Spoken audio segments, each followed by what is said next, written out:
నేను pastor Chandramohan, gate of haven church Ramanthapur నుంచి మీకు వాక్యం అందిస్తా ఉన్నాను. ఫేస్బుక్ ప్రేక్షకులకు అదే రీతిగా సంఘ విశ్వాసులందరికీ కూడా యేసుక్రీస్తు నామములో శుభములు, ఆశీర్వాదాలు, దీవెనలు కలుగును గాక. ప్రత్యేకంగా ఈ సమయంలో రక్షణ నిశ్చయత అనే అంశము ప్రభు మనతో మాట్లాడుతున్నాడు. స్టెబిలిటీ ఇన్ సాల్వేషన్ అని ఇంగ్లీష్ లో అంటారు. రక్షణ నిశ్చయత అనే మాట ద్వారా ప్రభు మనతో మాట్లాడుతూ ఉంటున్నాడు.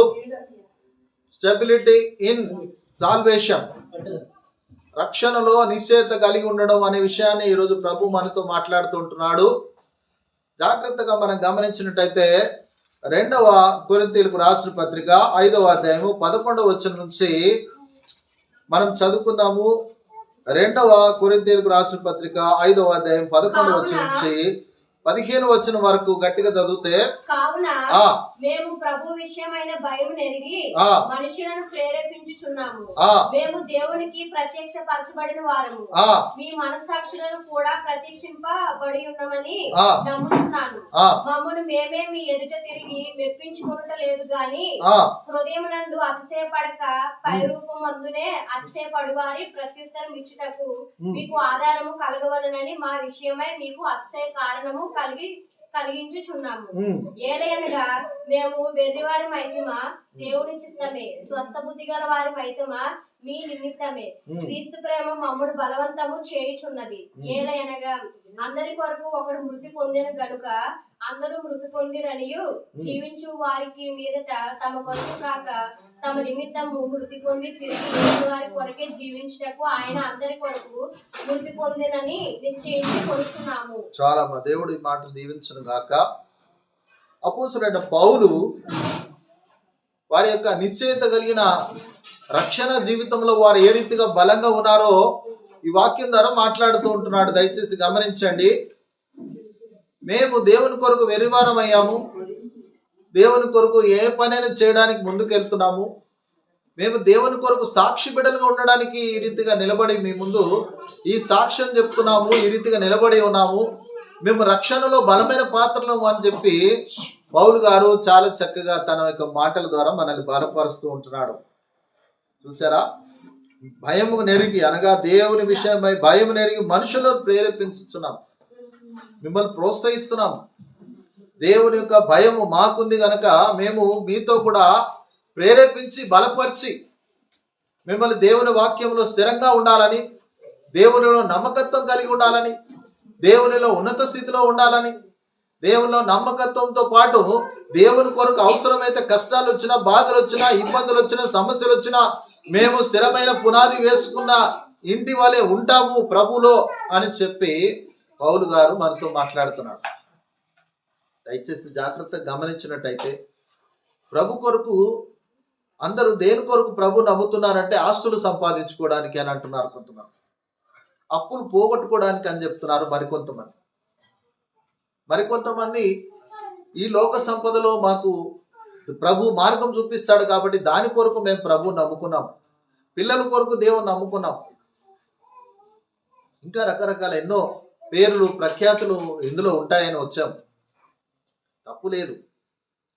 కానీ స్థిరమైన పునాది అనేది నీకు లేకపోతే గనక, ఇల్లు నిలబడాలంటే పునాది గట్టిగా ఉండాలి. ఇల్లు గట్టిగా ఉండాలంటే పునాది గట్టిగా వేసుకొని దాని పునాదులు కదలకుండా, గాలికి చెదిరిపోకుండా, మరి ఎలాంటి ఒత్తిడులు వచ్చినా కూడా అవి పడిపోకుండా ఉండడానికి బలమైన పునాది గ్యారంటీగా వేసుకోవాలి. అలాగే విశ్వాసి కూడా బలమైన పునాదులు వేసుకోవాలంట. బలమైన పునాదులు వేసుకోకపోతే మనం స్థిరపడలేము, మన ఆత్మీయ జీవితంలో బలం ఉండదు, గాలి కొట్టుకుపోతాం మనం తప్పనిసరిగా. అందుకని యేసు ప్రభుల వారు మొట్టమొదటిగా మనం స్థిరమైన మనస్సు కలిగి ఉండాలంటున్నాడు. స్థిరబుద్ధి కలిగిన వారుగా మనం ఉండాలంట. లేకపోతే చంచలత్వం అయితే ఇక్కడ కొన్ని రోజులు, అక్కడ కొన్ని రోజులు, అక్కడ కొన్ని రోజులు, అక్కడ కొన్ని రోజులు, ఈ దేవుడు ఈ ఆరప్ప, ఈ చెట్టు పుట్ట అని చెప్పి మనం రకరకాల మరి దేవతలని పిలువబడే వారి దగ్గరికి వెళ్తూ ఉంటాం. కానీ విచిత్రం ఏంటి తెలుసా? 10 మంది ఉన్నారనుకోండి, ఒక పని జరగాలంటే 10 మందిలో ఒకటికి చెప్తే ఆ పని జరుగుతుంది. కానీ ఒకడికి రెండో వాడు, మూడో వాడు, నాలుగో వాడు అట్లా చెప్పుకుంటూ అందరికి చెప్పుకుంటూ పోతే ఒకటోడు అనుకుంటాడు రెండోడు చేస్తాడు, రెండోడు అనుకుంటాడు మూడోడు చేస్తాడు, మూడోడు అనుకుంటాడు నాలుగోడు చేస్తాడు. చివరికి ఆ పని ఎవరి ద్వారా కూడా జరగదు. అంటే నీకు స్థిరం లేదు. అస్థిరమైన మనస్సు అనగా ఇటు అటు చంచలత్వము, అటు ఇటుగా తిరగడం అనమాట. ఒక చోట స్థిరమైన మనస్సు కలిగి ఒక చోట లేకపోవడం. అందుకనే పౌలు ఏమంటున్నాడు, మేము స్థిరమైన మనసు కలిగిన వారుగా, దేవుని ప్రేమను ఎరిగిన వారుగా, దేవునితో ఆత్మ సంబంధ విషయంలో బలంగా ఉన్నాం కాబట్టి మిమ్మల్ని కూడా ఆ రీతిగా ప్రోత్సహిస్తున్నాము అంటున్నాడు. మేము దేవుని కొరకు వెరివారం అయ్యాం. దేవుని కొరకు ఏ పని చేయడానికైనా మేము ముందుకు వస్తాం. దేవుని కొరకు చావడానికి కూడా ముందుకు వస్తాము అని చెప్పి 12 మంది శిష్యుల్లో 11 మంది హతసాక్షులు అయ్యారు యేసు ప్రభు కొరకు. వారి జీవ గ్రంథంలో పేరు లిఖించబడిన వారుగా ఈ లోకంలో మరి ఎక్కువ కాలం జీవించకపోయినా పరలోక రాజ్యంలో వారి కొరకు సింహాసనాలు ఉన్నాయి. ఆ బహుమతుల కొరకు వారు ఎదురు చూశారు, వెళ్ళిపోయారు. వారు వేసిన పునాది చాలా గట్టిగా ఉంది కనుక ప్రపంచంలో ఈరోజు క్రైస్తవులు దేవుని నమ్ముకున్న వారు అధికంగా ఉన్నారు. చాలా మంది ప్రపంచంలో యేసుక్రీస్తు ప్రభువును వెంబడించేవారు అత్యధికంగా ఉన్నారు. దానికి కారణం ఏమిటంటే ప్రభువును బలంగా పట్టుకోవడమే, స్థిరమైన మనస్సు. రెండో విషయం మీరు గమనించినట్టయితే, శోధనలు, శ్రమలు, ఇబ్బందుల్లో స్థిరబుద్ధి కలిగి ఉండుట. శోధనలు, శ్రమలు, ఇబ్బందుల్లో స్థిరబుద్ధి కలిగి ఉండుట.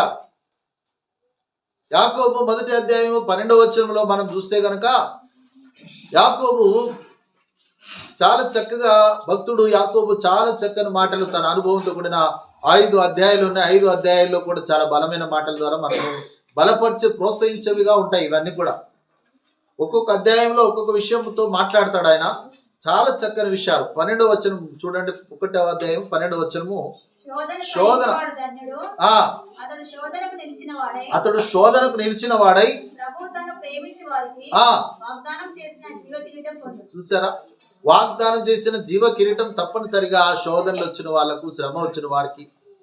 కొన్ని శ్రమలు 2 రకాలండి. ఒకటేమో మనం చేసుకునే శోధనలు, 2 బయట నుంచి వచ్చే శోధనలు. ఒకటేమో మనం తెలిసి చేసుకుంటాము కొన్ని శోధనలు, తెలిసి మనమే తెచ్చుకుంటాం. అది ఇది చేస్తే నువ్వు పాడైపోతావు, ఇది చేస్తే నువ్వు అప్పుల పాలైపోతావు, ఇది చేస్తే నువ్వు తప్పు చేసిన వారు అవుతావు అని తెలిసినా కూడా మనం దాని మీద చేయబెట్టి అట్లనే ఏం కాదు పని నడవనిది అనేటట్టు చేసుకుంటే తెలిసి చేసిన తప్పులు, తెలియక చేసిన తప్పులకు క్షమాపణ ఉంది కానీ తెలిసి చేసిన తప్పులకు క్షమాపణ లేదు. యేసు ప్రభుల వారు కూడా క్షమించమంటే కష్టం. దయచేసి గమనించండి, ఒక శోధన వచ్చినప్పుడు దయచేసి నిలబడడానికి ప్రయత్నం చేయాలి, అంతేగాని శోధన తప్పించుకొని పారిపోవడానికి మనము నిజమైన క్రైస్తవత్వం కలిగిన వారం అయితే స్థిరంగా ఉంటాం. మొట్టమొదటి మాట స్థిరంగా ఉండాలని, క్రీస్తులో ఆయన పట్టుకొని స్థిరంగా ఉండాలంతే. రెండో విషయం, శోధన, ఆటంకాలు, ఇబ్బందులు ఇవి వచ్చినప్పుడు కూడా స్థిరమైన బుద్ధి గలవారుగా ఉండాలి. చాలా మంది ప్రభులోకి వస్తారు కానీ ప్రభు కొన్ని పరీక్షలు లేక పరిశోధనలు దేవుడు చేస్తాడు. చాలా మందికి తెలియదు, పరిశోధనలు మన ద్వారానే జరుగుతాయి. పరిశోధనలు అనగా మన మీద దేవుడు చేసే గొప్ప అభిషేకంతో కూడుకున్న పని. పరిశోధనకు ఉపయోగపడేవాడు ఎప్పటికైనా పనికి వస్తాడు. పరీక్షలు చిన్న వాటికి ఒక్కొక్క ఈ పరీక్ష దీని కొరకు అని చెప్పి ఒక పరీక్ష పెట్టినప్పుడు దాన్ని కూడా నిలబడాలి మనం. క్రైస్తవులు శోధనలు తట్టుకొని పారిపోయేవారు కాదు. ఆది సంఘానికి అనేక కష్టాలు వచ్చినాయి.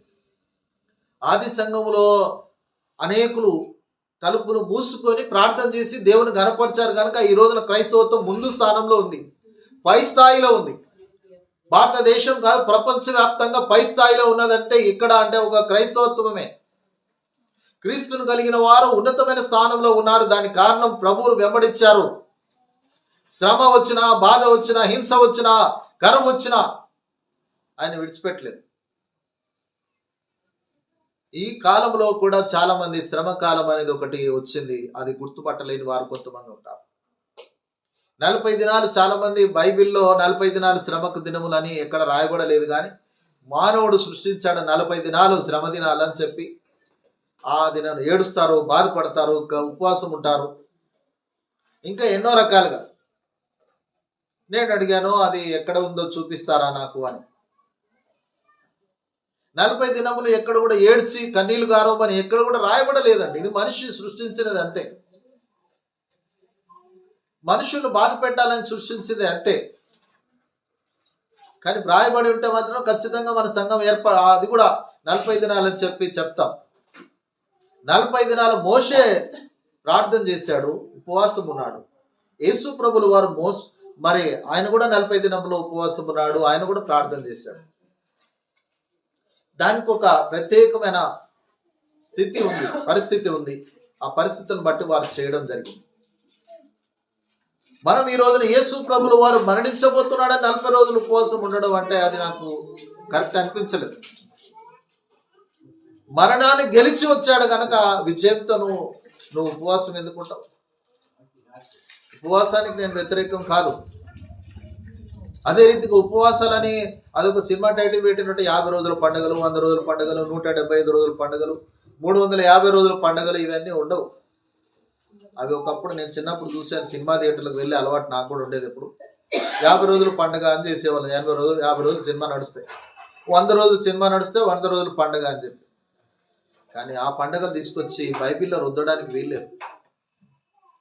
ఈ శ్రమ మనిషికి తెలిసి కొన్ని, తెలియక కొన్ని జరుగుతూ ఉంటాయి. వాటిని తట్టుకొని నిలబడి ప్రభు వైపు విశ్వాసం కర్తవ్య దాన్ని కొనసాగించువాడని యేసు వైపు చూడాలని ఫిబ్రవరి 12 మొదటి 2 వచనాలు వాక్యం సెలవిస్తుంది. ఎటువైపు చూస్తావయ్యా అంటే దేవుని వైపు చూడాలి మనం. ఎన్ని కష్టాలు అంటే నాకు తెలిసినంత వరకు నేను సేవలోకి వచ్చిన తర్వాత, సేవా జీవితంలోకి వచ్చిన తర్వాత శ్రమ అంటే ఏంటో నాకు తెలిసింది. కన్నీరు అంటే నాకు తెలిసింది. అవమానం అంటే ఏంటో నాకు తెలిసింది. ఇబ్బందులు ఏంటో నాకు తెలిసినాయి. ఈ ఇబ్బంది కొలిమిలో మేమందరం కూడా పిండబడుతున్నాం, మా కుటుంబం అంతా కూడా. అయినా ప్రభువును విడిచిపెట్టడం లేదు. అయినా ప్రభువును వదిలిపెట్టాలనే ఆలోచన వస్తున్నా కూడా మేము ప్రభువును వదిలిపెట్టట్లేదు. ఎందుకంటే ఆత్మల భారము, అనేక ఆత్మల విషయంలో భారం కలిగి ఉన్నాం. ఇంకా ఎంతో మంది రక్షించాలి, ఇంకా ఎన్నో సంఘాలు కట్టాలి, ఇంకా ఎన్నో సంఘాలలో ఆత్మలను దేవుని దగ్గర తీసుకురావాలి. విశ్వాసులందరూ నమ్మకస్తులుగా ఉంటారా అంటే ఇష్టానుసారంగా జీవిస్తారు. చాలా మంది తమ సొంత నిర్ణయాల చొప్పున నడుస్తారు. సంఘాన్ని కొంతమంది బలంగా ప్రోత్సహించే వాళ్ళు కొంతమంది, బలహీనంగా చేసే వాళ్ళు మరికొంతమంది. చూడండి, సంఘంలో బలహీనపరిచే వారు కొంతమంది ఉంటున్నారు. ఒక మాట చూద్దాం, దేవుని స్తోత్రము. 2వ తిమోతేయులకు రాసిన పత్రిక 4వ అధ్యాయంలో 14వ వచనం నుంచి మనం చూస్తే కనుక, 2వ తిమోతేయులకు రాసిన పత్రిక 4వ అధ్యాయము 14వ వచనం చూస్తే పౌలు అంటాడు, అపోస్తలుడైన పౌలు తిమోతికి ఉత్తరం రాస్తూ, తిమోతి, నాకు కూడా చాలా మంది నష్టం చేశారయ్యా, నా సేవను కూడా పాడు చేశారయ్యా. అలెగ్జాంద్రు అనేవాడు ఒకడు ఉన్నాడు. చదవండి. కంచరివాడు నాకు చాలా కీడు చేశాడంట పౌలు గారికి. అతని క్రియల చొప్పున ప్రభువు అతనికి ప్రతిఫలం ఇచ్చెను. ఆయన ఏమంటున్నాడు? ఆయనను శపించాలని శపించలేదు. మనకు కూడా సంఘంలో చాలా మంది నష్టపరిచిపోయిన వారు కూడా ఉన్నారు. కానీ నేను ఏనాడు శాపవచనాలు పలకలేదు వారి గురించి. ఏనాడు కూడా వాడు కాలు ఇరిగిపోవాలని లేదు, వాడు చేయి పడిపోని అనలేదు. వాడు దీవించబడాలి. ప్రభా పర్లేదు, తాను మాకు ఎంత నష్టం చేశాడో. అవునండి, పీకే రావు గారు కూడా తెలుసుకునే విషయాలు. అంబర్పేట స్థల విషయంలో మనకు కూడా చాలా ద్రోహం చేశాడు. నా పక్కనే ఉంటూ, నా పక్కన వెన్నట్టు ఉంటూ, నేనున్నా పాస్టర్ గారు అని చెప్పి అన్నవాడు. లాస్ట్లో పక్కలో పెద్ద బల్లెం తెచ్చి పొడిచేసి పారిపోయాడు. ఆయన ఏమైనా ఆశీర్వదించబడ్డాడంటే ఆయన చాలా చాలా దెబ్బలు తింటూ ఈరోజు నష్టంలోనే ఉన్నాడు. కానీ నేనేం ఆయన అనలేదు, ప్రార్థన చేస్తున్నా. చాలా భయంకరంగా కోలుకోలేని పరిస్థితిలో మనల్ని దెబ్బతీశారు సంఘానికి. ఆయన కూడా తనను దీవించమని ప్రార్థన చేస్తున్నాం. ఇక్కడ కూడా పౌలు గారు అదే మాట అంటున్నాడు. అలెగ్జాంద్రు అనే కంచరివాడు, మోటోడు అనమాట, మొరటోడు, తప్పు అని తెలిసినా కూడా తప్పు చేస్తున్న వాడుగా ఉంటున్నాడు. ఇక్కడ దయచేసి చదవండి. ఇంకా అతని విషయమై నీవు జాగ్రత్తగా ఉండుము. ఇక్కడ తిమోతికి జాగ్రత్తలు చెప్తున్నాడు పౌలు గారు. నువ్వు కొంచెం అలాంటి వాళ్ళు ఉంటారయా, జాగ్రత్త చూసుకొని ఉండు అంటున్నాడు. అతడు మా మాటలను బహుగా ఎదిరించెను. మా మాటలు బహుగా ఎదురిస్తాయి, వారి స్వభావమే అలాంటిది. నేను మొదట సమాధానము చెప్పినప్పుడు ఎవడనూ నా పక్షముగా నిలవలేదు, అందరూ నన్ను విడిచిపోయేది. ఇది వారికి నేరముగా ఎంచబడినకుండును గాక, నేరముగా ఎంచబడకుండును గాక అంటే ఇది తప్పిదం కాకుండా ఉండును గాక. వారిని క్షమించే మనసు కలిగిన వాడు గనక ఆ మాట అనగలుగుతున్నాడు. దైవజనులు ఎన్నెన్న అన్నా కూడా నేనైతే ఒకటే నేర్చుకున్నా, నేను ఏనాడు జీవితంలో ఎవరిని క్షమించలేదు. కానీ ప్రభువును బైబిల్ పట్టుకున్న తర్వాత క్షమించడమే నేర్చుకున్నా, అందరినీ క్షమించడమే నేర్చుకున్నా. ఎన్ని రకాల బాధలు పెట్టినా, ఎన్ని రకాల శోధనలు కలిగించిన, ఎన్ని రకాలుగా సంఘానికి వ్యతిరేకంగా పనులు చేసినా కూడా మళ్ళీ వారి దగ్గరికి వెళ్ళి రండి, మన చర్చిలో మనమందరం కలిసి చక్కగా ప్రార్థనలు చేసుకుందామని చెప్తున్నాం. ఆ మాట ప్రభు నాకు నేర్పించాడు, యేసు ప్రభుల వారు నాకు నేర్పించారు. ప్రియమైన దేవుని సంగమా, ఆ శ్రమలు వచ్చినప్పుడు తట్టుకొని నిలబడి నీ కూడా నీ బంధువులు, రక్త సంబంధికులు, సన్నిహితులు, నాకు తెలిసినంత వరకు మన చర్చలు బంధువులను ఈజీగా క్షమించేస్తాం. పెళ్లి పేరంట అప్పుడు వాళ్ళే ముందుంటారు, అందరు కలిసి తాన అనుకుంటా అందరూ మరి చక్కగా అందరు కలిసిపోతారు ఈజీగా, చాలా ఈజీగా. సంఘం నుంచి వెళ్ళిపోయిన వారిని ఎవరు పట్టించుకోరు. కేవలం కాపరి వెళ్ళాలి, ప్రార్థన చేయాలి, ఆయన తెచ్చుకోవాలంటారు, అది తప్పు. సంఘస్థులు వెళ్ళి వారిని బ్రతుకులాడో ఏమంటారో ప్రార్థన చేసి తీసుకురావాల్సిన బాధ్యత వాళ్ళు. ఇక్కడ ఏమంటున్నాడు పౌలు గారంటే, నేను అందరిని కూడా దేవుని నామంలో క్షమించేస్తున్నాను అనే ఒక స్థిరమైన బుద్ధి కలిగిన వాడుగా, స్థిరమైన మనసు కలిగిన వాడుగా, స్థిరమైన ఆలోచన కలిగిన వాడుగా ఉంటున్నాడు. కాబట్టి ఆయన విడిచిపెట్టేస్తున్నాడు, దేవునికే విడిచిపెడుతున్నాడు. మనం కూడా స్థిరమైన ఆత్మీయ స్థితిలో లేక మనము సాల్వేషన్లో, రక్షణలో బలంగా ఉంటే గనక, ప్రభులో బలంగా ఉంటే గనక మనకు శ్రమ వచ్చినప్పుడు, బాధలు వచ్చినప్పుడు శపించం ఇతరులను, మనం నిలబడిపోతాం. ప్రభుకే అప్పచెప్తాం ప్రతి. ప్రభు నువ్వే చూసుకో, దేవా నువ్వు చూసుకో. ఆయన ఎంత నష్టం చేసినా, ఎంత కష్టపెట్టినా ఇక నేను ఏమనలేను ప్రభు అని వాళ్ళకి అప్పచెప్పాలి.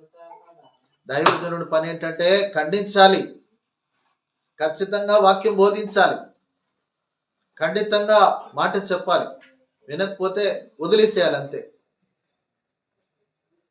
ఇంకొక మాట, మూడవ విషయం గమనించినట్టయితే,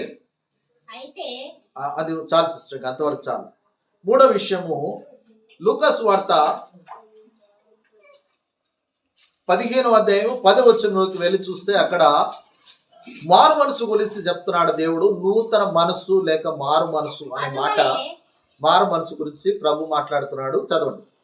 అటువలే మారు మనసు పొందు ఒక పాపి విషయమై దేవుని దేవదూతల ఎదుట సంతోషము కలుగునని మీతో చెప్పుచున్నానని. దేవునికి స్తోత్రం కలుగును కాక. ఇక్కడ దేవుడు చెప్తున్నాడు, ఒక పాపి లేక ఒక మనసు లోక సంబంధంగా ఉన్న వాడు మార్చబడినప్పుడు, ఒక హంతకుడు మార్చబడినప్పుడు, ఒక వ్యభిచారి మార్చబడినప్పుడు, ఈ లోక సంబంధమైన జీవితంలో ఉంటున్న వాడు మార్చబడినప్పుడు లేక మారు మనసు పొందినప్పుడు దేవదూతలతో దేవుడు అక్కడ పండగ చేసుకుంటాడు. పలానా వాడు ఈరోజు మారిపోయాడు, పలానా వాడు ఈరోజు దేవుని నమ్మకంగా మన దగ్గరకు వచ్చేసాడు, కాబట్టి పాత జీవితాన్ని వదిలేశాడు, పాత జీవితంలో అలవాట్లన్నీ వదిలేసి కొత్తగా ప్రభు చెంతకు వచ్చినప్పుడు డ్రెస్ కోడ్ వేసుకొని చక్కగా బైబిల్ పట్టుకొని ప్రార్థనలో కూర్చుండడము అనేది ఒక ప్రత్యేకమైన విషయం. నేను కొంతమందిని చూశాను, కొంతమంది పహిల్వాళ్ళని చూశాను. పహిల్వాళ్ళు కూడా చల్లపల్లి జైలుకు వెళ్ళినప్పుడు ఒక మరి చాలా ఘోరంగా వేరే రకంగా ఉండేవారు. బయటకు వచ్చినప్పుడు చాలా సౌమ్యంగా, వినయంగా వాళ్ళు ఉంటున్నప్పుడు ఈ కళ్ళతో చూశాను. అది మారు మనసు అంటారు. మారు మనసు అంటే కలర్ మార్చుకోవడం కాదు, ఈ బ్లాక్ కలర్ తీసి గ్రీన్ కలర్ వేసుకోవడం కాదు, ఈ గ్రీన్ కలర్ తీసి రెడ్ కలర్ వేసుకోవడం కాదు. ఇవన్నీ వేషధారణ గుర్తు. కానీ మారు మనసు అంటే పూర్తిగా ప్రభు కొరకు మారిపోవడం, ప్రత్యేకమైన జీవితంలో జీవించడం. దేవునికి స్తోత్రం. ఎందుకంటే దేవుడు 2 ఉదాహరణలు చెప్తాడు. ఒకటి ఏంటంటే పంది మనసు నుంచి గొర్రె మనసు మార్చబడ్డం. పంది ఎప్పుడైనా సరే తన పాత స్వభావాన్ని విడిచిపెట్టడానికి ఇష్టపడదు. ఎందుకంటే దాని స్వభావమే అది బురదలో పొరలడం. బురద కనపడితే చాలు పండగగా.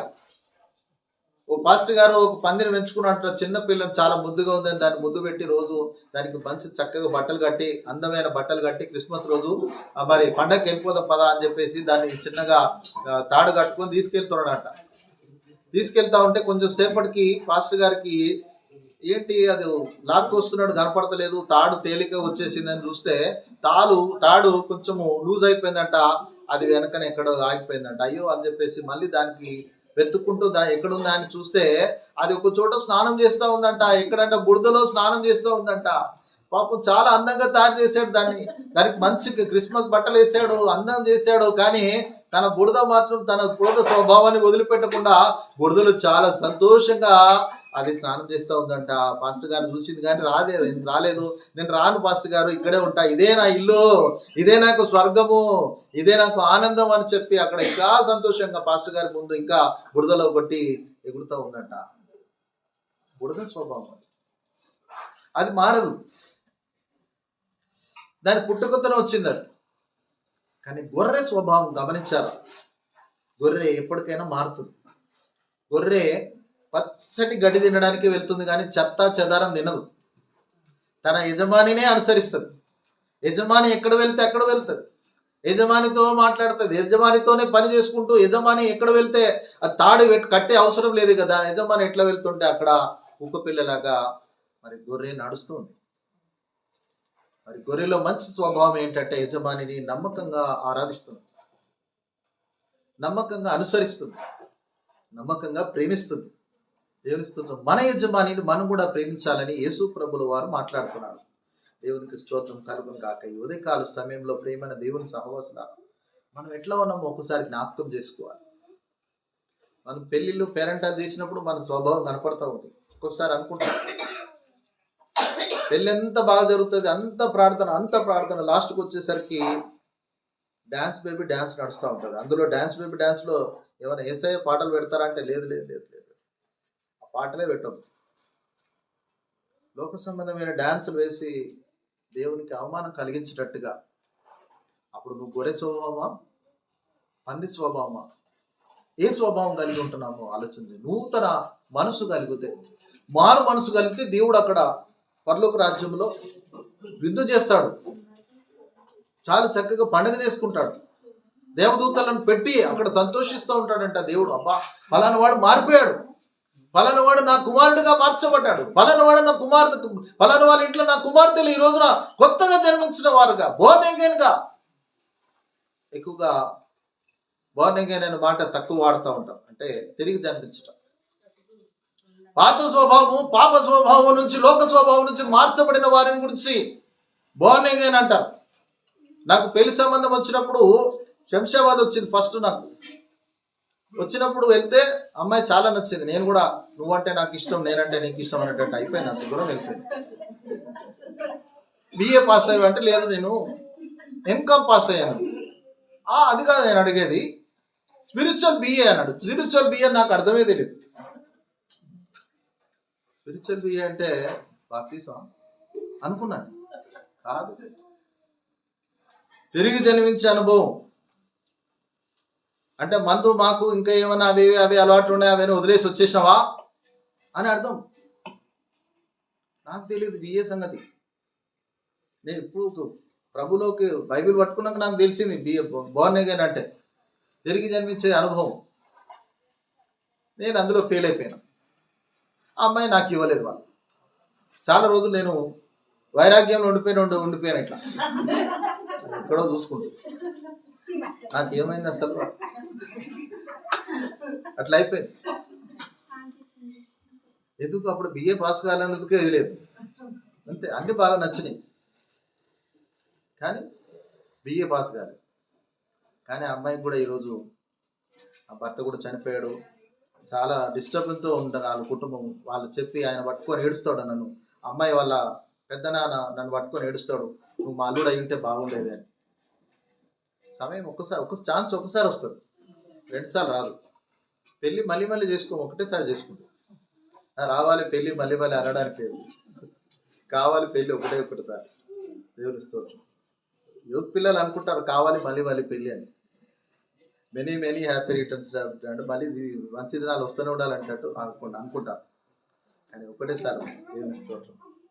దాంట్లో మనము నివాసం చేసినప్పుడు ప్రత్యేకంగా మనము కనపడాలి. 4వ విషయంలోకి వెళ్తే దేవుని వాక్యం మాట్లాడుతుంది, దయచేసి గమనించి. మంచి సహవాసం చాలా ఇంపార్టెంట్ అండి. గుడ్ ఫ్రెండ్షిప్ లేకుంటే ఫెలోషిప్, గుడ్ ఫెలోషిప్. మనం ఎక్కడున్నా సరే సహవాసం అనేది, మంచి సహవాసంలో మనం ఎదగాలి. మన సంఘంలో అందుకని అందరికీ ఒకరికొకరు షేక్ హ్యాండ్ ఇచ్చుకోండి, మాట్లాడుకోండి. లేక ఒకరికొకరు మంచి చెడు మరి ఒక 10 నిమిషాలు బయటకు వెళ్ళి ప్రార్థన అయిపోయిన తర్వాత మీరు మీ యొక్క మంచి చెడు ఒకరికొకరు పంచుకోవాలని చెప్తా ఉంటాం. అది ఫెలోషిప్. ఈ సహవాసం అనేది చాలా ఇంపార్టెంట్ అండి. మనము వచ్చి అట్లే మూసగా వెళ్ళిపోయినట్టయితే సంఘానికి విలువ ఉండదు. నాకు ఒక ఆయన వచ్చాడు, లాయర్ వచ్చాడు ఒక ఆయన మన చర్చికి. ఎవరు మాట్లాడలేదు కాబట్టి ఆయన మళ్ళీ చర్చికి రానిలేదు. నేను తర్వాత కొన్ని రోజుల తర్వాత అడిగాను, ఏంటి బ్రదర్, ఏంటి మా చర్చిలో ఏమైనా వాక్యం బాగాలేదా లేకుంటే ఏంటంటే, వాక్యం బాగుంది, వర్షిప్ బాగుంది, అన్ని బాగున్నాయి, మీ వాళ్ళు మాట్లాడతలేరు, సైలెంట్గా ఉన్నారు, ఎవరో తీయనేటట్టు నన్ను పట్టించుకోలేదు, అందుకనే నేను రాలేదు పాస్టర్ గారు. కనుక మాట్లాడుకోవాలి. మంచి ఫెలోషిప్ మనం కలిగి ఉండాలి. ఒకరి కష్ట నష్టాల్లో, ఒకరి బాధ్యతల్లో మనం పాల్పంచుకోవాలి. ఎవరికి వాళ్ళే అనేటట్టు ఉండడానికి వీల్లేదు. ఇది చర్చ్. మనం ఆత్మీయలో అనగా సాల్వేషన్, రక్షణలో బలంగా ఉన్నామంటే దాని గుర్తు ఏంటంటే, రాలేదనుకోండి, ఏమా రాలేదు, అసలు ఏం జరిగింది, ఈ పండగ రోజు ఎందుకమ్మా అక్కడ వెళ్ళావు ఇక్కడ వెళ్ళావు అని మాట్లాడి విచారించి వారితో కలిసి మాట్లాడడం అనేది చాలా మంచి విషయం, ఆలోచన. అందుకనే ప్రభు ఏమంటాడంటే, కీర్తన 1వ కీర్తన 1వ వచనము 2వ వచనం 3వ వచనంలో, దుష్టుల ఆలోచన చొప్పున నడవక, పాపుల మార్గమున నిలవక, అపహాసకులు కూర్చుండు చోటును కూర్చుండక, యెహోవా ధర్మశాస్త్రం నందు ఆనందించుచు దివారాత్రము దానిని ధ్యానించువాడు ధన్యుడు. అతడు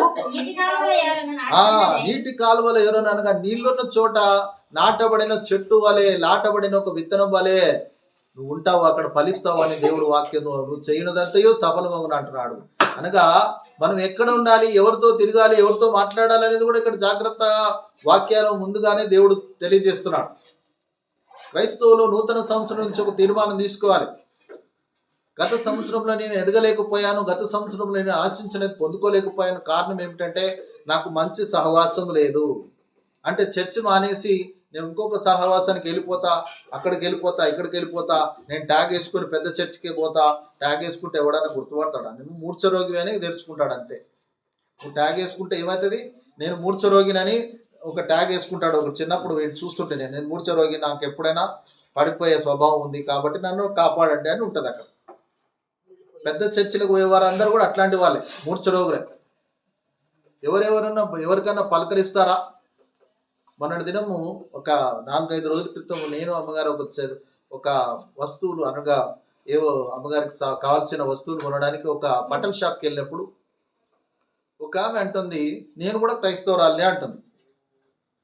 అన్నప్పుడు నువ్వు ఏ చర్చికి వెళ్తావంటే అని చాలా పెద్ద చర్చి పేరు చెప్పింది. నేనన్నా మీ పాస్టర్ గారు ఎప్పుడైనా నీ కోసం ప్రార్థన చేశారా, కనీసం షేక్ హ్యాండ్ ఇచ్చాడా అని చెప్పిన. లేదు, అంతమందిలో కుదరదు అంటుంది.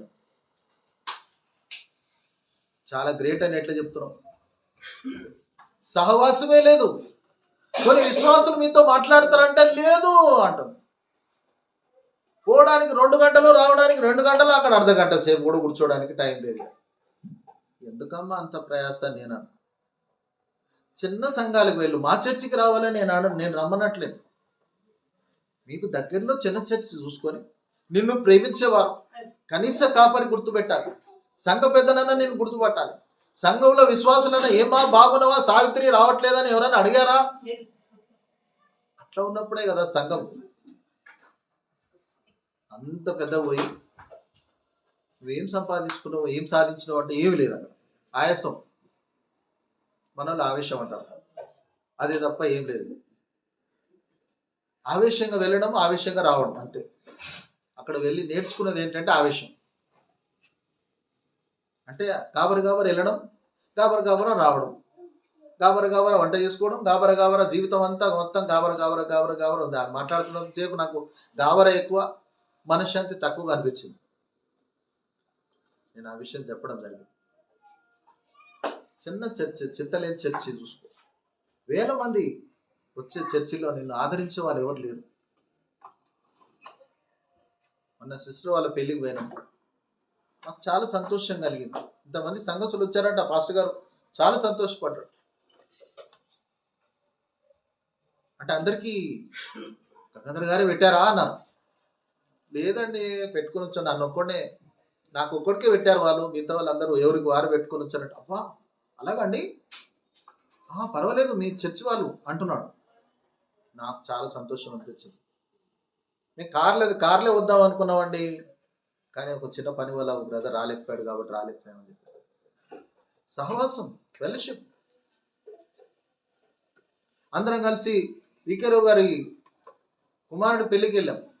దగ్గరే, మన కారు గిరి అవసరం లేదు, బండి చిన్న బట్టలు వెళ్ళిపోయాం. సంతోషం. వీళ్ళంతా మా వాళ్ళ అని చెప్పాను వచ్చిన పాస్టర్ గారు. అవునండి, బాగానే వచ్చారు. సహవాసం లేకుండా మనం ఉండొద్దు. వచ్చే సంవత్సరమైనా మనం ఇంకా బలమైన సహవాసం కలిగిన వారిగా మనం జీవిస్తాం. అది స్టెబిలిటీ ఇన్ సాల్వేషన్ అంటారు దాన్ని ఇంగ్లీష్లో. రక్షణ నిశ్చయత కలిగిన వారుగా, రక్షణలో బలమైన పాత్రలుగా, రక్షణలో దేవుని మెప్పించే వారుగా ఉండే క్యారెక్టర్ అది. ఏమైనా దేవుని సహవాసులారా, రక్షణను మర్చిపోవద్దు. చాలా మంది ఈరోజు ప్రాస్పారిటీకి వెళ్ళిపోతున్నారు. రండమ్మా మా దగ్గరికి రండి, కార్లు కొనుక్కొని పోండి అంటున్నారు. ఎవరు కార్ల ఫ్యాక్టరీ అది?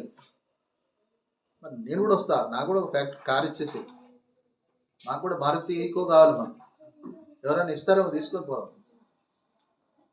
ఈ రోజులలో వ్యాపారం లాగా అయిపోయింది సేవ. కొంతమంది వ్యాపారం కాదండి సేవ అంటే. దేవుని స్తోత్రం కలుగును కాదు.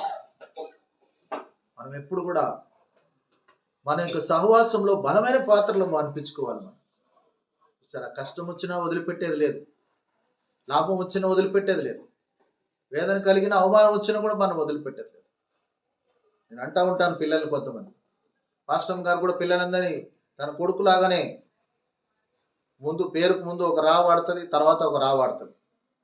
అంత మాత్రం చేత ఆ పిల్లల్ని అవమానించినట్టు కాదు, మన కుమారుడిని పిలిచినట్టుగా పిలుస్తుంది. అంత అవమానం కాదు, సొంత వాళ్ళలాగా చూసుకుంటాం. నేనైతే ముందు రాబెట్టను, వెనక రాబెట్టను.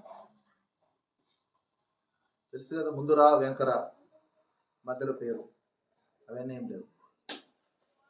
ఏమైనా దేవుని సహవాసులారా, ఉన్న విషయం గ్యారంటీగా ఇక్కడ వాక్యం ఉన్న వాక్యం చెప్పడం జరుగుతుంది. లేని వాక్యాలు తీసుకొని వచ్చి కథలు చెప్పి, పిట్ట కథలు కట్టకథలు చెప్పి మీ మనసును డిస్టర్బ్ చేయాలనే ఆలోచన లేదు మాకు. దేవుని వాక్యం అదే మాట్లాడుతుంది.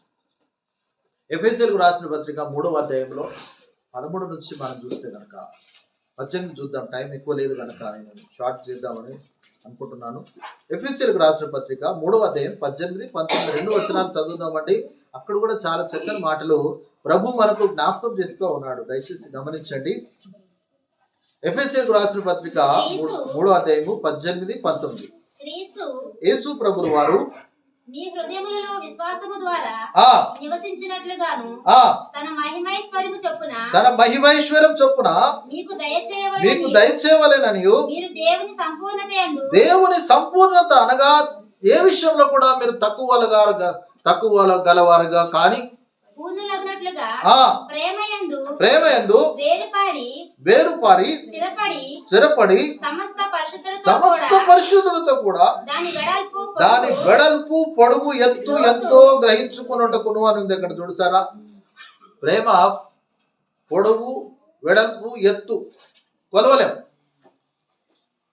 ఆ రీతిగా ఉండాలంట మన ప్రేమ. అంత వేరు పారిన వారిగా ఉండాలి. దురదృష్టం ఏంటంటే మంచి విషయాలలో వేరు పారడం తక్కువ, లోక సంబంధ విషయాలలో ఎక్కువగా ఈ రోజున మనుషులు ఎక్కువగా చెడు విషయాలతో మాట్లాడుతుంటున్నారు.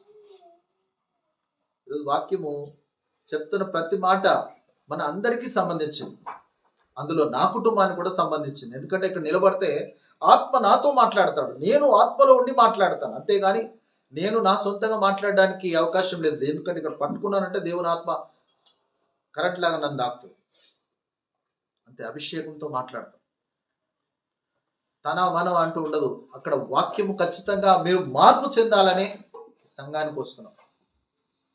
అందుకని వేరు పారి ఉండాలి. క్రీస్తు ప్రేమలో పొడుగు వెడల్పు అని కొలవలేం మనం. కొంతమంది మనుషుల్ని చాలా దగ్గరగా తీసుకుంటాము, తొందరగా వారితో ఎక్కువ అటాచ్మెంట్ కలిగి ఉంటాము, తొందరగా విడిపోవడానికి కారణం ఏంటి అంటే విస్తారమైన మాటలో దోషపడక మానదు. విస్తారమైన మాటలు అనగా ఉన్నవి లేనివి అన్ని. కొంతమంది పిట్టలతో మాటలు చెప్తారు, కొంతమందికి ఇష్టం ఉండదు. అవును, ఆ చార్మినార్ నాదే, మొన్ననే ఇచ్చేసిన, నేను రేవంత్ రెడ్డి అడిగితే ఇచ్చేసిన, అంతకుముందు కేసీఆర్కి ఇచ్చిన, ఇప్పుడు రేవంత్ రెడ్డికి ఇచ్చేసిన. ఆ అసెంబ్లీ కూడా మాదే, సెక్రటరియట్ కూడా కొత్త కట్టించిన సెక్రటరియట్ కూడా నేనే కేసీఆర్కి ఇచ్చిన, కేసీఆర్ రేవంత్ రెడ్డికి ఇచ్చిండు అంటే నమ్ముతాం మనం? నమ్మొచ్చు అంటారా? ఈ పిట్టెల ద్వారా మాటలు అనమాట. పిట్టెల ద్వారా ఏంటంటే ఉన్నవి లేనివన్నీ చెప్తాడనమాట. మనం అలాంటి మాటలు మాట్లాడి విస్తారమైన మాటలు ఎక్కువ మాట్లాడుకొని మన యొక్క స్నేహాన్ని చెడగొట్టుకోవద్దు. మన ఆత్మీయ స్థితి వారికి కలిసిపోయేటట్టుగా ఉండాలి, కానీ విడగొట్టేటట్టుగా ఉండడానికి వీల్లేదు. ప్రేమ దేవుని సహవాసం, ఇది సాల్వేషన్ ఇస్ స్టెబిలిటీ, రక్షణలో నిశ్చయత కలిగిన వారుగా ఉండే మనస్తత్వం.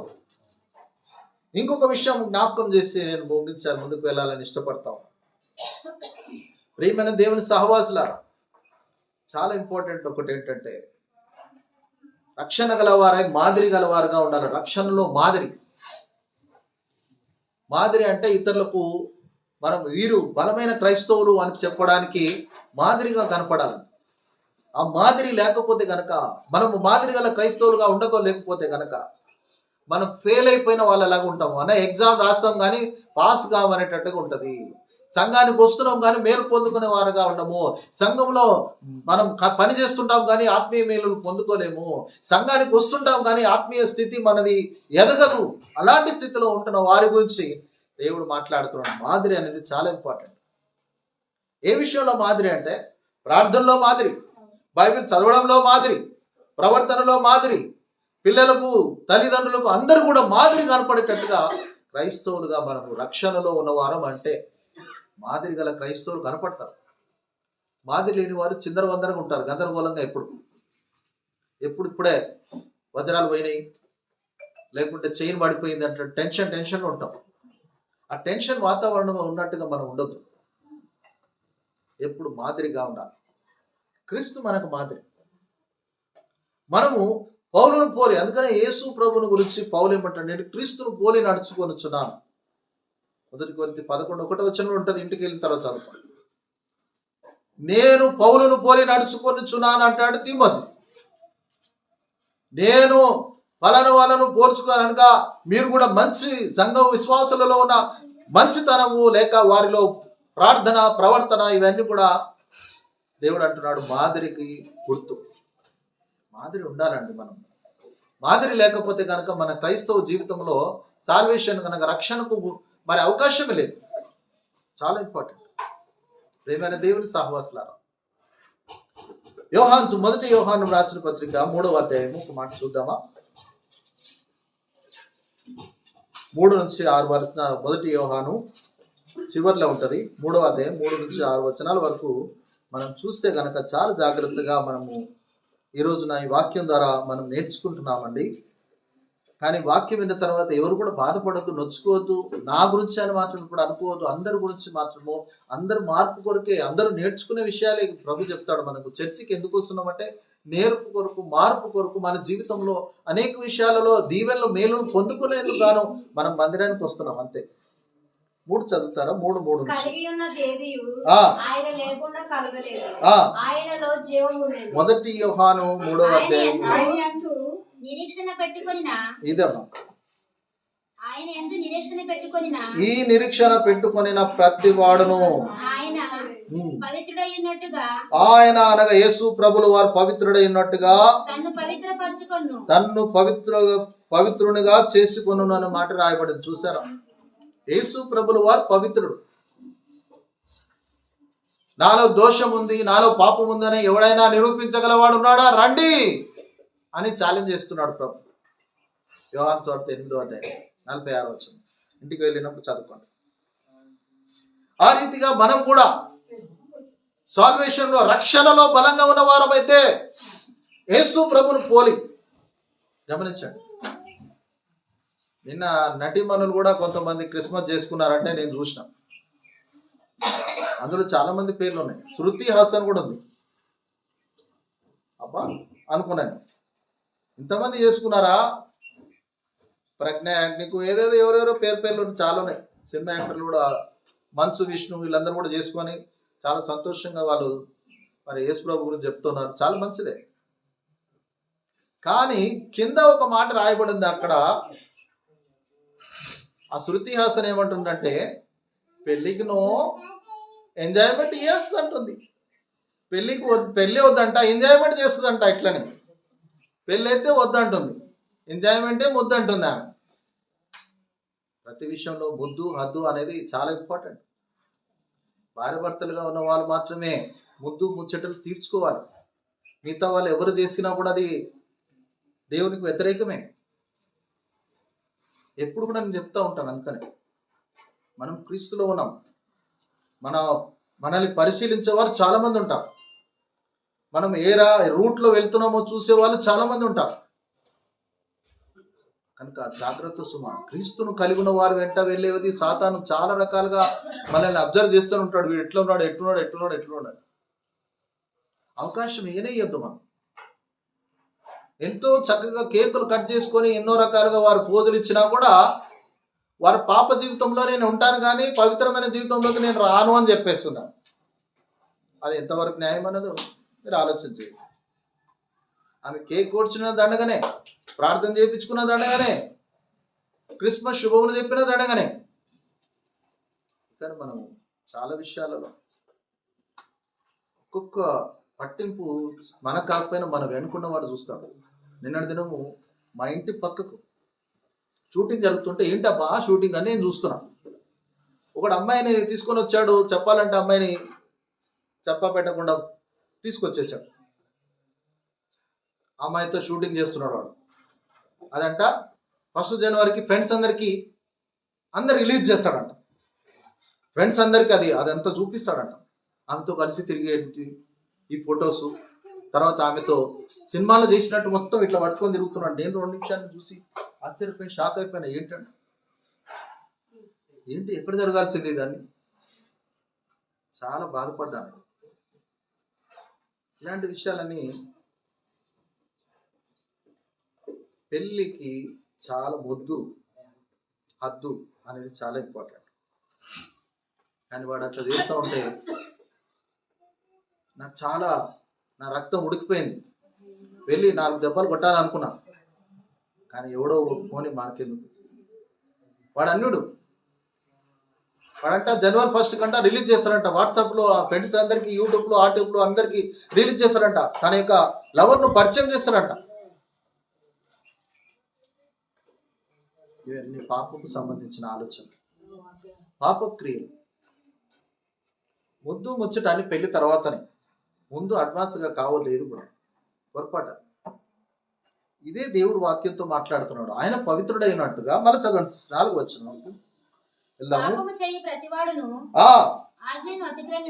ఆజ్ఞను అతిక్రమించును. చూసారా ప్రియమైన దేవుని సహవాసులారా? పాపము మరి ఆజ్ఞాతిక్రమమే పాపం. ఏది చేసినా కూడా మనం చేసేది ఆలోచన చేసి ముందుకెళ్ళాలి. ఏమైనా దేవుని సహవాసులారా, ఈరోజు చాలా మంది సినిమా యాక్టర్లను మనం పెద్ద పెద్ద నాయకులు చేశాం. ఆంధ్రాలో మంత్రులు, ఉప ముఖ్యమంత్రులు కూడా అయ్యారు కూడా. వాళ్ళ జీవితం అంతా చీకటి జీవితం, పాప జీవితం. దేవునితో ఉన్నది మీ జీవితం కాదది. పెళ్లి కాకముందు పిల్లలు కనడము, కలిసి కాపురం చేయడము, అవి సినిమా యాక్టర్లకే సరిపోతుంది, మనకు కాదు.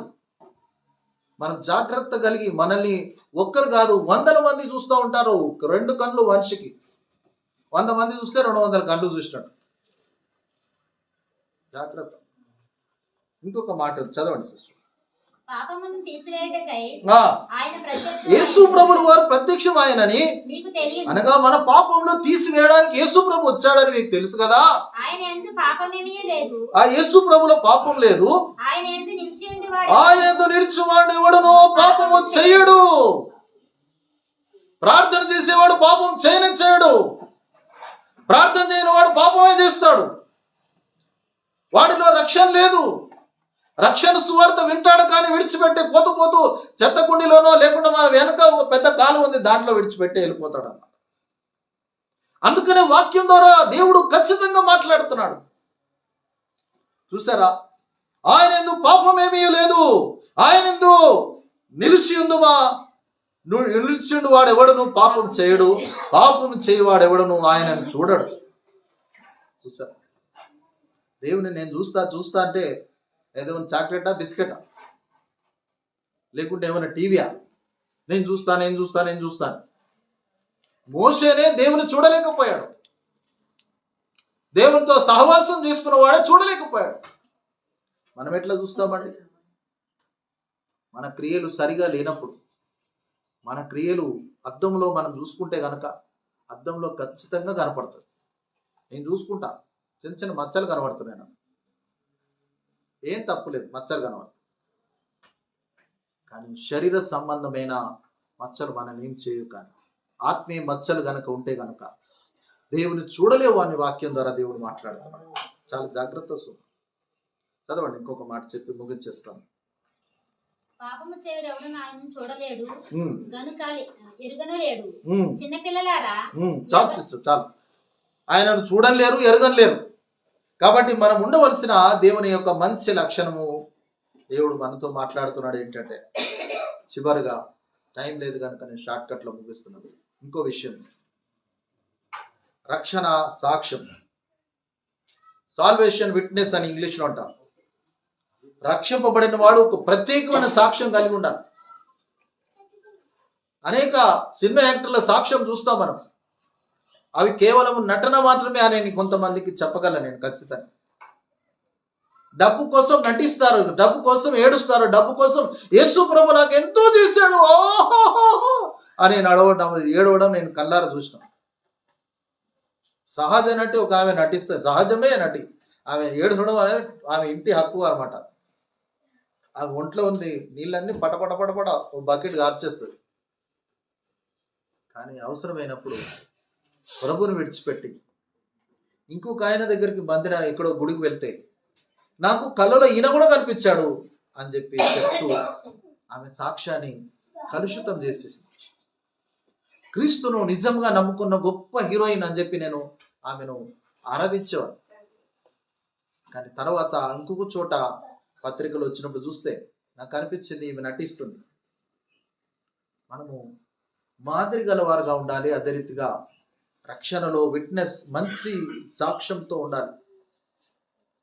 మార్క్స్ వార్త 5వ అధ్యాయంలోకి వెళ్ళిపోదామండి. అక్కడ ఒక వ్యక్తిని మనం దేవుడు చూపిస్తున్నాడు. అయిపోయింది, నేను ముగించేస్తాను.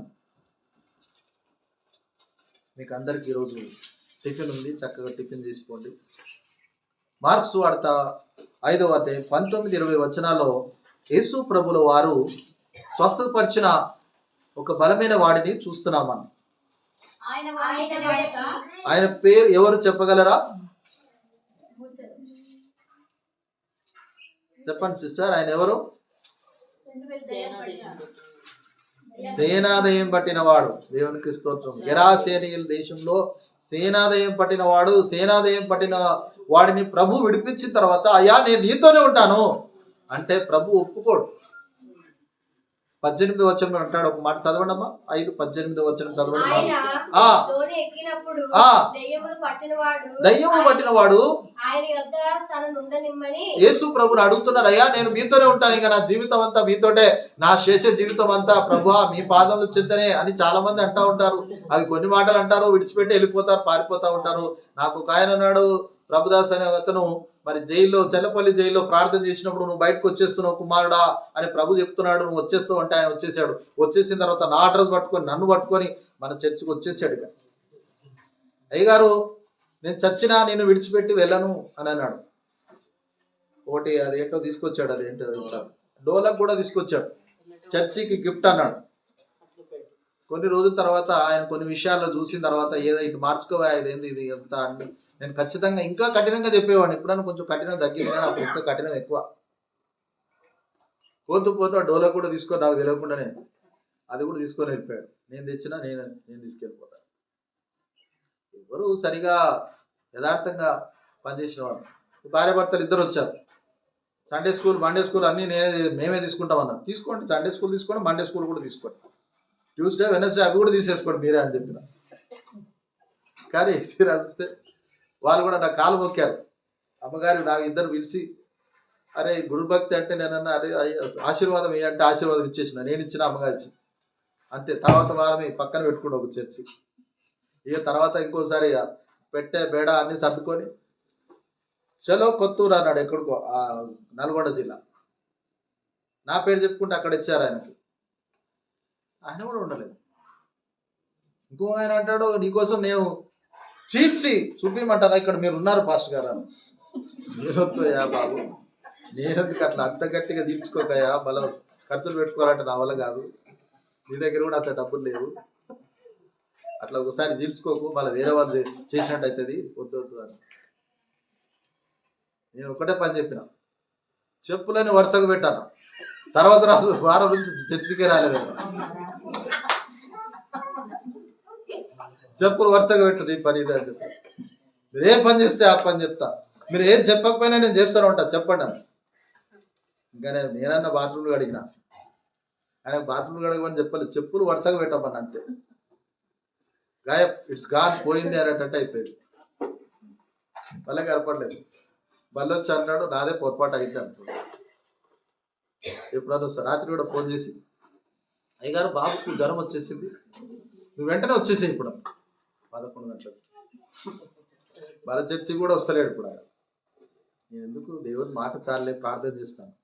పొద్దున వచ్చే అన్నాడు. పొద్దున్న చర్చి ఉంటుంది కదా. ఇది ఆయన గొప్ప మాట ఏం చెప్పాడంటే, నాకు పిల్లలు పుడితే కనుక, నాకు కనుక పిల్లలైతే ఇళ్ళలైతే గేటా మేము చర్చిలను పెట్టేస్తాం అంతే. నేను చర్చి కాలనీ నుంచి వచ్చేటప్పుడు అందరినీ ఎక్కించుకొని మన చర్చికి తీసుకొని వస్తాం. ఎక్కడ పోయారు అలాగే వీళ్ళంతా అంటే, కనబట్టలేదని పేపర్లు వస్తూ ఉంటుంది అప్పుడప్పుడు. అందులోకి వెళ్ళిపోయారు, అక్కడికి వెళ్ళిపోయారు.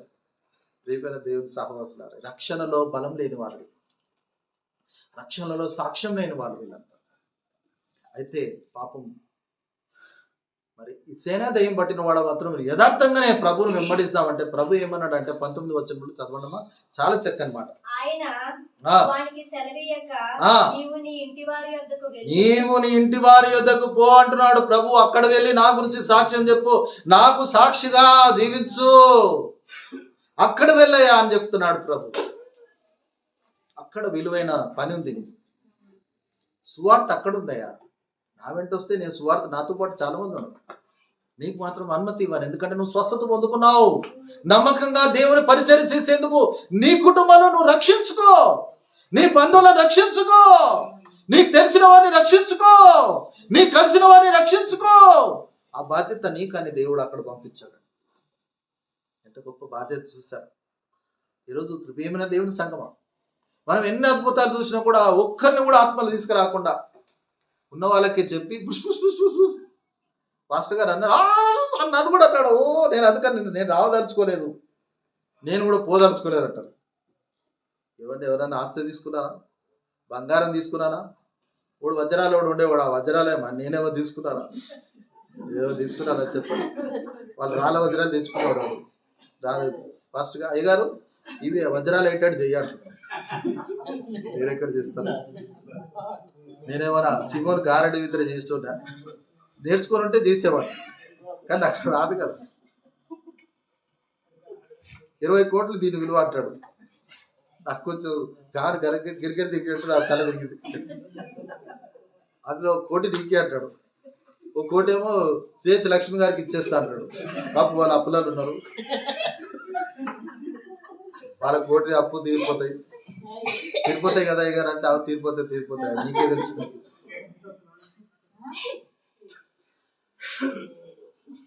దేవుడు ఆయన దీవించుడు కాక. చివరి వచ్చిన ఒక మాట చెప్పి ముగించేస్తాను.